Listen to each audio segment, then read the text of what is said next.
Welcome back, Pinky and Mateo. Ang sarap naman ang bakasyon ninyo.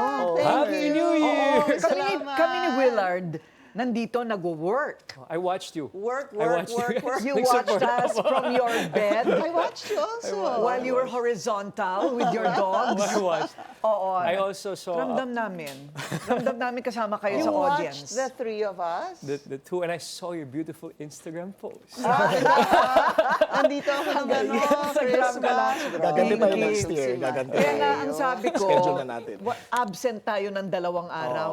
Hindi ba? Pag-anuhin natin, Sige, pagplanuhan natin gumanti sa 2 ito. For you, I will be here. Oh, kita mo. Anytime. Taks naman. Pwede na. Says Me the too. one. You too, ha? Boss, ang bulong po sa akin ni Pinky kanina, balak pa nga niya, isa pang linggo.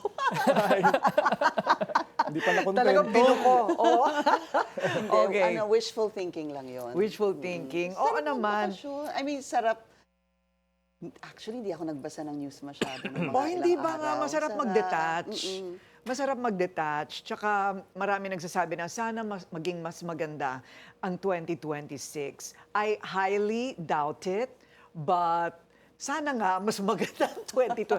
You know why? Because if you talk to restaurateurs, for example, or businessmen, sa dami ng parating pa lang na mga masasamang balita at mga ilan pang revelasyon at away sa politika, baka lalong medyo malugmok ang ating economic index at yung ating buying power.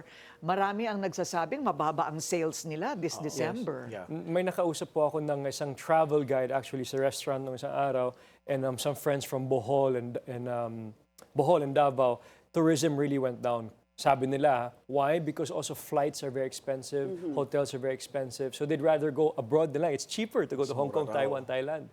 Diba? So That's something the government really needs to fix. Kanina dun sa report, si Willard data nag-report noon, 2% Mababa ang, down this tourist year compared arrivals, to yes. last year. But it's the same problems. The flights are expensive, internet connectivity, etc. So talagang tama ka. Yung marami talaga pinipili mag-abroad na lang dahil mas mura. Correct. Compounded by all the news they hear from Billionario. Not that it's our fault. It's just that they watch us. yes, leading the way. Marami pong salamat sa inyong pagtangkilik sa amin itong nakaraang taon. Thank you po. Yes, marami pong salamat. And happy 2026. Yes.